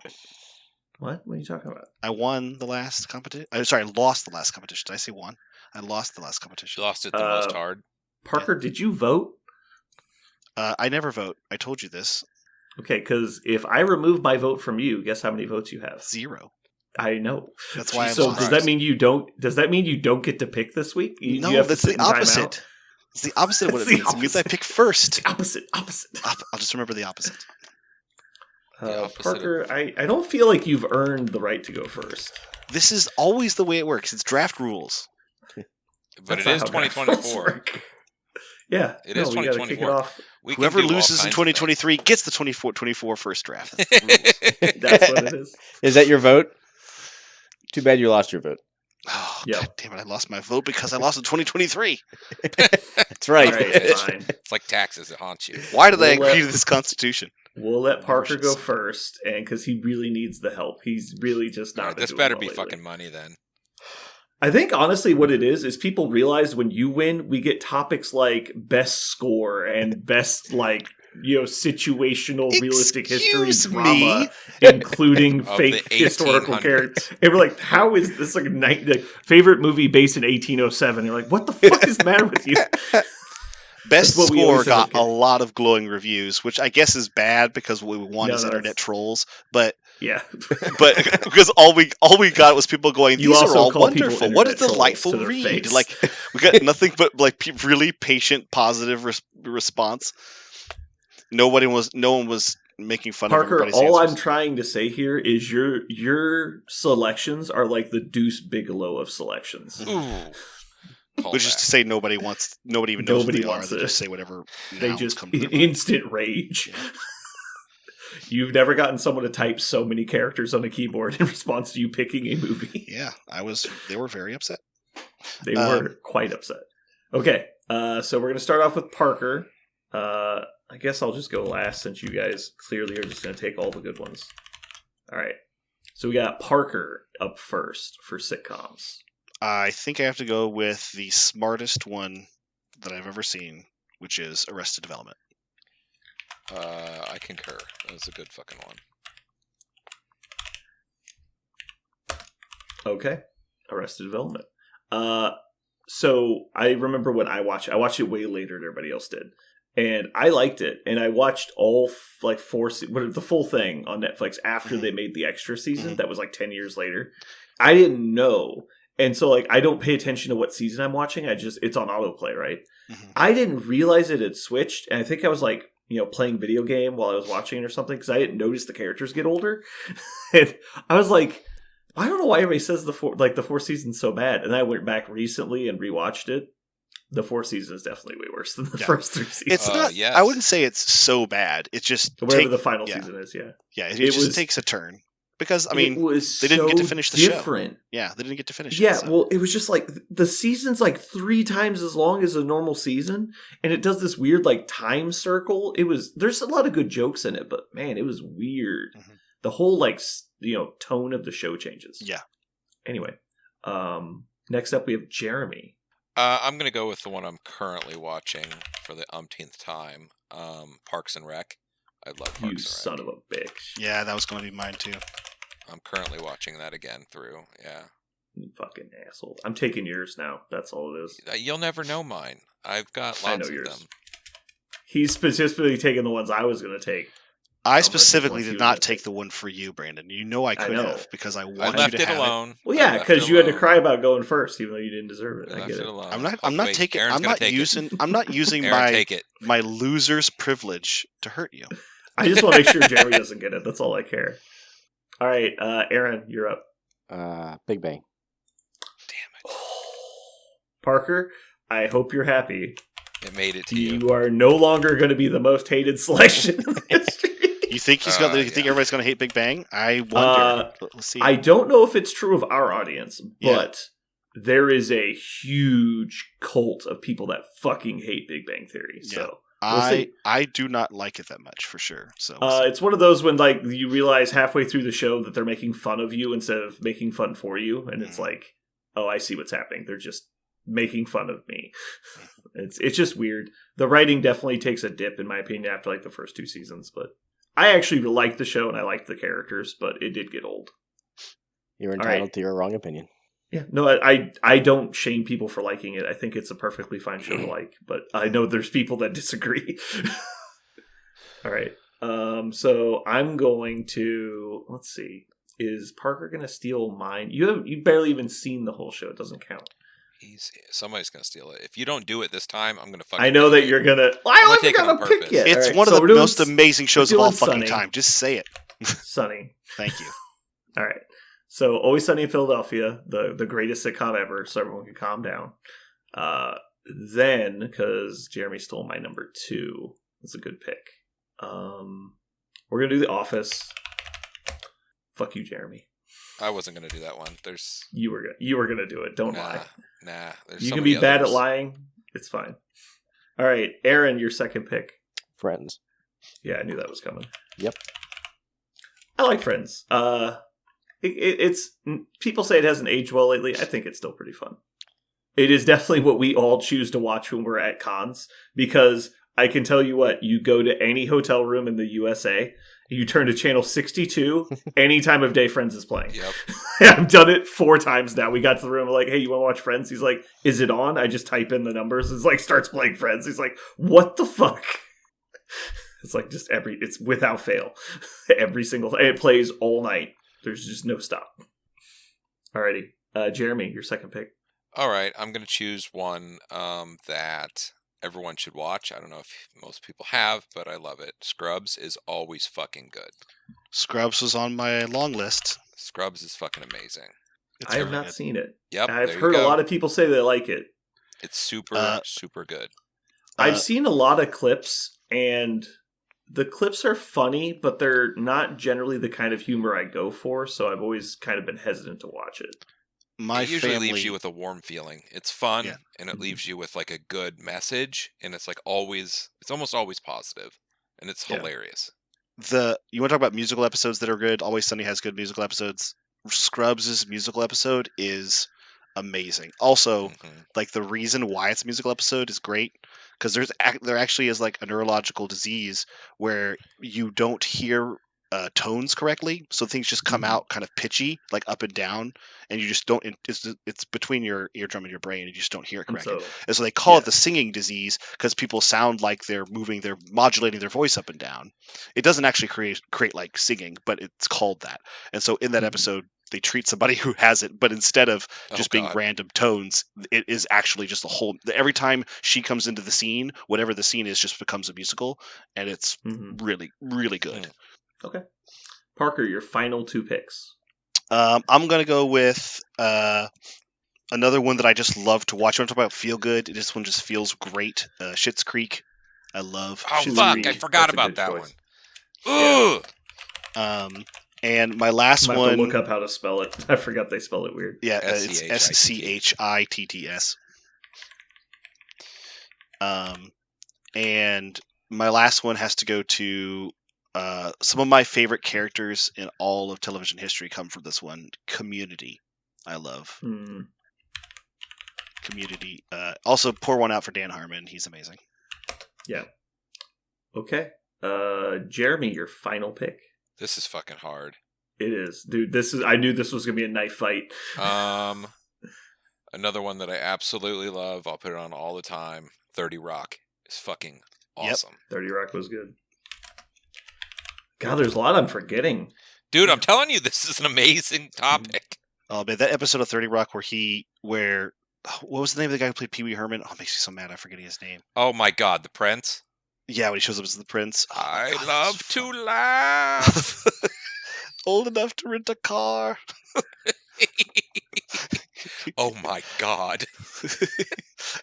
All right. Jeremy's done. Aaron, your final pick. Frasier. The original Hey. Frasier is good. Have you seen the new one? I have not.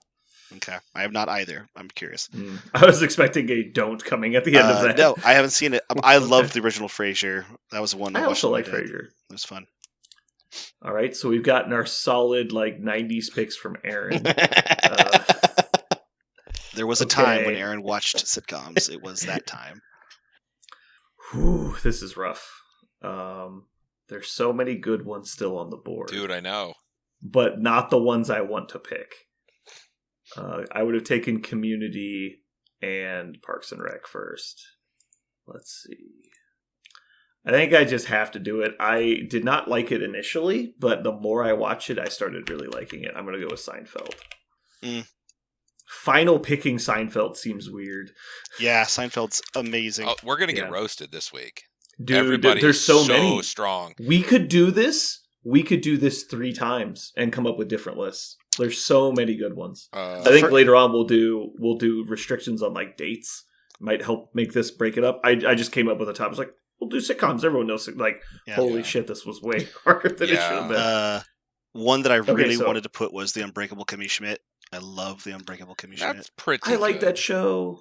The But, second season was terrible, but I refused Yeah. to watch it after the first episode. I was like, nope, I'm just going to remember this as it was. Mhm. I like How I Met Your Mother. The whole show is fine, but there are running jokes in it that are just fucking gold. The slap bet joke that runs through the show is so amazing. Oh, I love it so much. Another one not a lot of people have seen that I really liked was Psych. Did you guys watch Psych? I have seen Psych. Was I that liked a it a lot. sitcom or a drama? Psych? Yeah. The show about the fake psychic detective? Yeah. That I'm pretty sure it's a sitcom, sir. Uh, It definitely had some heavy, but the entire show is jokes. It definitely has some heavy moments, especially later on. How is that not a... Are you... I'm fine getting called out for picks, but that is 100% a sitcom. I can't believe no one picked The League. It's Brooklyn Nine-Nine. It was like a web show. Oh, I The forgot New Girl? about Brooklyn Nine. Oh my god. New Girl was on my list. New Girl's fucking amazing. New Girl is tremendous. Would I take? I'll give you Brooklyn a Nine-Nine deep over cut. Seinfeld? Gravity Falls. Hilarious. I haven't seen it. I've heard things. Gravity, the children's show. Yeah. Yeah. I have not seen it. It's one of the. It's Are on my you list of serious? things. You would love it. Oh, I'm sure I would. Big shout out, Kim's Convenience. I almost picked it. Oh God, it's so good. It's so funny. What kind are you? What? What What? kind are you? Mia, not homophobic. Like, that's the first episode. Oh my God. Oh my god. So good. This show is so funny. Help It's also carry- got a lot of heartwarming. It and Schitt's Creek I watched back to Yeah. back, and so they're in the exact same place in my brain. It's like they're the same show.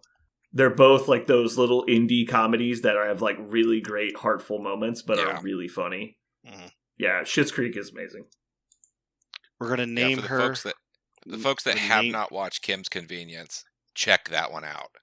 Oh That my is a God. hidden gem. I thought, yeah, when you told me to watch it, I'm like, I don't know. And then like watch the little clip it plays when you click on it. I'm like, I don't know. I watched half the first episode. I was so hooked. Oh, dude. Oh, it's so good. What kind are you? What? Yeah. What kind are you? Oh, I can Dude, tell. the dad like doesn't really have an accent. I can't believe that show actually got made with like how like hard Oh, it leads because into oh the like god, And stereotypes. the Chinese guy that lives across or like works across the street, and all Mr. that stuff. Chan. Yeah. Oh my god.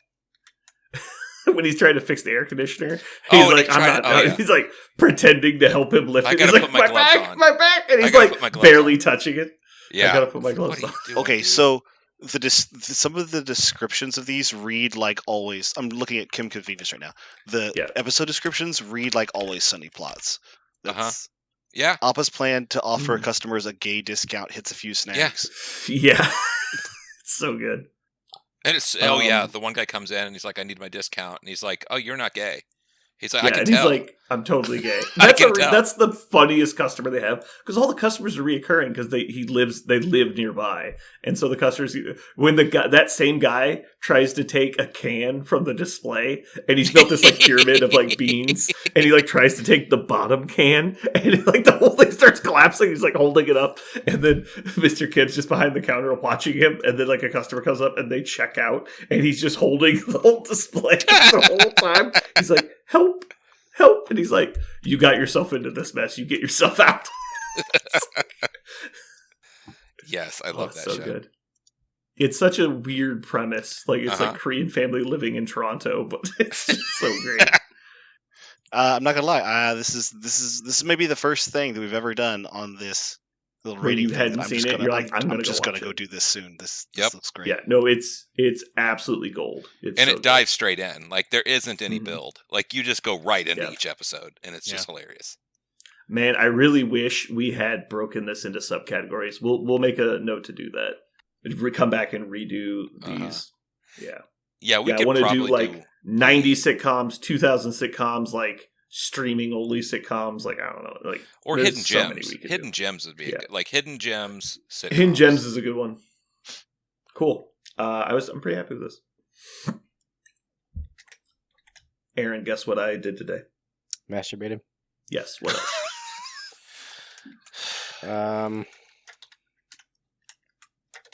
Wrote a letter. Nope. Fuck.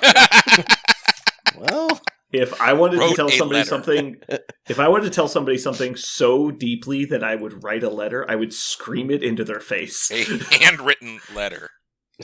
then I go. No. I climbed into my attic.